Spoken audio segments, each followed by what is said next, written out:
नमस्कार माझ्या लाडक्या भगिनींनो आणि स्वामी समर्थ भक्त परिवारांनो. स्वामी समर्थांच्या चरणी कोटी कोटी प्रणाम. आजचा हा व्हिडिओ खूप खास आहे कारण आपण बोलणार आहोत अशा एका सोप्या पण अतिशय प्रभावी उपायाबद्दल जो तुमच्या मुलांच्या आयुष्यात चमत्कार घडवू शकतो. हो, अगदी बरोबर ऐकलत तुम्ही. आईने मुलांसाठी रोज हा एक अध्याय वाचायला आणि मुलांच्या गळ्यात एक छोटी वस्तू बांधायची आणि मग बघा कशी त्यांच्या आयुष्यात प्रगती, बुद्धी, आरोग्य आणि यशाची भरभराट होते. मित्रांनो, आज मी जे सांगणार आहे ते फक्त ऐकण्यासाठी नाही आहे तर मनापासून करून पाहण्यासाठी आहे. कारण हा उपाय हजारो आईंनी अनुभवलेला आहे आणि त्यांना याचा खूप फायदा झालेला आहे. म्हणून हा व्हिडिओ शेवटपर्यंत नक्की पहा आणि मध्येच सोडू नका. कारण प्रत्येक गोष्ट खूप महत्त्वाची आहे. मित्रांनो, आजच्या काळात प्रत्येक आईला एकच चिंता असते, माझं मूल अभ्यासात मागे का पडते, का लक्ष लागत नाही, का वारंवार आजारी पडतं, का आत्मविश्वास कमी आहे. आपण कितीही ट्युशन लावल्या, डॉक्टर दाखवले, मार्गदर्शन केलं तरी काही वेळा प्रगती होत नाही आणि मग आपण विचार करतो की नेमकं चुकतंय कुठे. तर भगिनींनो, अनेक वेळा कारण असतं नकारात्मक ऊर्जा, नजरदोष किंवा आपल्या कर्माचं ओझं. आणि अशावेळी फक्त एकच गोष्ट कामाला येते, ती म्हणजे देवाचं नामस्मरण आणि श्रद्धा. स्वामी समर्थ नेहमी सांगतात की भिवू नकोस, मी तुझ्या पाठीशी आहे. आणि हाच विश्वास घेऊन आपण हा उपाय करायचा आहे. तर आता लक्ष देऊन ऐका. हा उपाय आहे श्री विष्णू सहस्त्रनाममधील पहिला अध्याय. हो भगिनींनो, हा तोच पवित्र अध्याय आहे ज्यामध्ये भगवान विष्णूंची हजारो नावे येतात आणि त्या प्रत्येक नावामध्ये एक दिव्य शक्ती असते. जेव्हा आई स्वतःच्या मुलासाठी हा अध्याय वाचते ना, तेव्हा त्या शब्दामधून एक सकारात्मक ऊर्जा तयार होते जी थेट मुलाच्या मनावर, बुद्धीवर आणि शरीरावर परिणाम करते. त्यामुळे मुलाचं लक्ष वाढतं, भीती कमी होते आणि त्याच्या आयुष्यात यशाचे दरवाजे उघडायला लागतात. आता मी तुम्हाला एक खरी कथा सांगते. दिंडोरी जवळच्या एका छोट्या गावात राहणारी एक आई होती.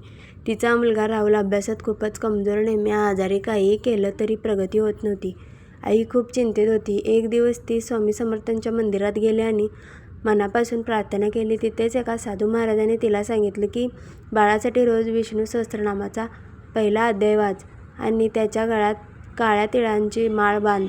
सुरुवातीला तिला थोडा संशय आला, पण तिने श्रद्धेने सुरू केलं. पहिल्या आठवड्यातच मुलाचा त्रास कमी झाला. दुसऱ्या आठवड्यात अभ्यासात सुधारणा झाली आणि 4 दिवस पूर्ण होईपर्यंत तो वर्गात पुढे आला. आज तो मुलगा चांगल्या नोकरीत आहे. भगिनींनो, ही फक्त एक कथा नाही आहे, अशा हजारो अनुभव आहेत. आता आपण पाहूया हा उपाय कसा करायचा.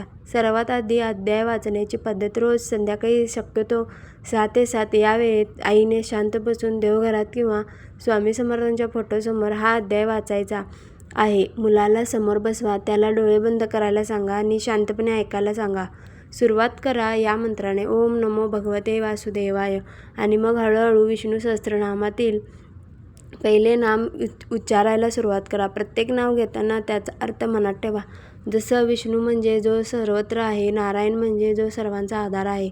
अशा प्रकारे प्रेमाने आणि श्रद्धेने वाचा, घाई करू नका. प्रत्येक शब्दात भावना ठेवा, कारण आईच्या आवाजातच एक शक्ती असते जी मुलाला संरक्षण देते. हा अध्याय रोज किमान 40 दिवस वाचा, मध्ये एकही दिवस चुकवू नका आणि शेवटी हात जोडून प्रार्थना करा. स्वामी समर्थ, माझ्या मुलाचं रक्षण करा, त्याला बुद्धी, आरोग्य आणि यश द्या. एवढी साधी प्रार्थना पण खूप प्रभावी असते. आता दुसरा भाग म्हणजे गळ्यात बांधायची वस्तू. भगिनींनो, ही वस्तू आहे काळ्या तिळांची माळ. हो, अगदी साधी काळी तीळ, पण यामध्ये खूप मोठी ऊर्जा असते. 108 काळे तीळ घ्या, त्यांना स्वच्छ धाग्यात ओवून एक छोटी माळ तयार करा. गुरुवारी संध्याकाळी ही माळ स्वामी समर्थांच्या फोटोसमोर ठेवा, धूप दाखवा आणि प्रार्थना करा आणि मग प्रेमाने ती माळ मुलाच्या गळ्यात बांधा. ही माळ किमान 6 महिने काढू नका. जर माळ उपलब्ध नसेल तर कडुनिंबाची लाकडी माळही वापरू शकता. यामागे एक आध्यात्मिक कारण आहे. काळे तीळ हे नकारात्मक ऊर्जा दूर करतात, नजरदोष कमी करतात आणि मुलाच्या भोवती एक सकारात्मक संरक्षण कवच तयार करतात. त्यामुळे मुलांचं रक्षण, मन शांत राहतं, अभ्यासात लक्ष लागतं आणि आत्मविश्वास वाढतो. आता मी तुम्हाला आणखी 2 छोटे अनुभव सांगते. नांदेडमध्ये राहणारी प्रिया नावाची मुलगी होती जिला मानसिक त्रास होता.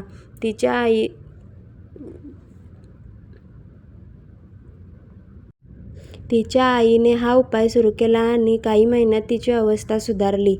दुसरा अनुभव पुण्यातील एका मुलाचा आहे, जो स्पोर्ट्समध्ये मागे होता, पण या उपायानंतर त्याला नॅशनल लेव्हलवर संधी मिळाली. भगिनींनो, हे सगळं श्रद्धेचं सामर्थ्य आहे. या उपायाचे फायदे खूप आहेत. मुलांची बुद्धी वाढते, स्मरणशक्ती सुधारते, आरोग्य चांगलं राहतं, भीती कमी होते आणि सर्वात महत्त्वाचं म्हणजे आत्मविश्वास वाढतो.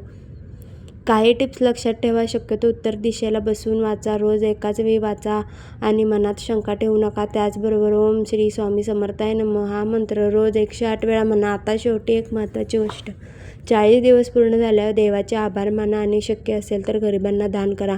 आणि हा उपाय करताना सातत्य ठेवा, कारण सातत्यामध्ये शक्ती आहे.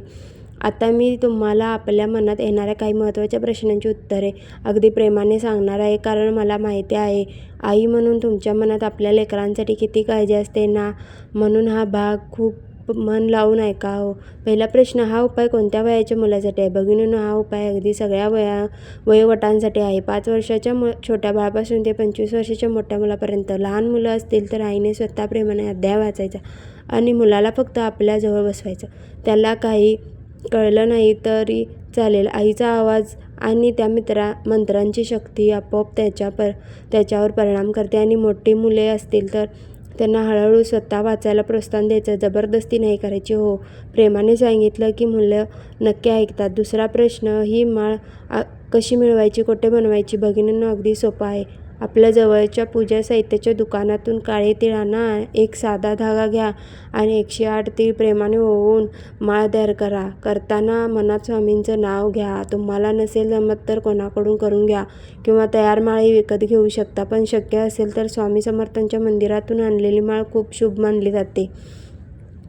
तिसरा प्रश्न, हा पूर्ण अध्याय कुठे मिळेल? तर भगिनींनो, तुम्ही धार्मिक पुस्तकांच्या दुकानातून हे पुस्तक सहज मिळवू शकता किंवा एखाद्या जाणकार व्यक्तींकडूनही घेऊ शकता. रोज थोडं थोडं वाचायला सुरुवात करा, हळूहळू सवय लागेल. चौथा प्रश्न, जर मुलगा किंवा मुलगी वाचायला तयारच नसतील तर भगिनींनो, इथे अजिबात रागवायचं नाही. आईने स्वतः शांतपणे वाचायचं, मुलाला फक्त ऐकू द्यायचं. सुरुवातीला ते लक्ष देणार नाहीत, इकडे तिकडे पाहतील, पण काळजी करू नका. आईचा आवाज आणि मंत्रांची शक्ती हळूहळू त्याच्या मनात बसते आणि एक दिवस तो स्वतः येऊन म्हणेल, आई मला पण वाचायचं आहे. हा अनुभव खूप आईंनी घेतलाय. आणि आता शेवटी माझा एक छोटासा अनुभव सांगते. माझ्या भाच्यासाठी आम्ही हा उपाय केला होता. तो अभ्यासातून खूप मागे होता, आत्मविश्वास कमी होता, पण त्याच्या आईने हार मानली नाही. रोज श्रद्धेने अध्याय वाचला, माळ बांधली आणि काही महिन्यात त्याच्यात इतका सुंदर बदल झाला की पुढच्या परीक्षेत त्याने खूप चांगले गुण मिळवले. भगिनींनो, हे सगळं आईच्या श्रद्धेची ताकद आहे. म्हणून आता तुमची वेळ आहे. आज संध्याकाळपासूनच सुरुवात करा. फक्त 7 दिवस मनापासून करून बघा, फरक नक्की दिसेल. स्वामी समर्थ तुमच्या आणि तुमच्या लेकरांच्या पाठीशी आहेत. मनात विश्वास ठेवा आणि सुरुवात करा. जय जय रघुवीर समर्थ. मित्रांनो आणि भगिनींनो, आजपासूनच हा उपाय सुरू करा तुमच्या मुलासाठी, त्याच्या उज्ज्वल भविष्यासाठी. आणि कमेंटमध्ये नक्की सांगा की तुम्ही किती दिवस सुरू केले. हा व्हिडिओ इतर आईंपर्यंत पोहोचवा, कारण कदाचित त्यांच्या मुलालाही याची गरज असेल. स्वामी समर्थ तुमच्या आणि तुमच्या मुलाच्या आयुष्यात सुख, समाधान आणि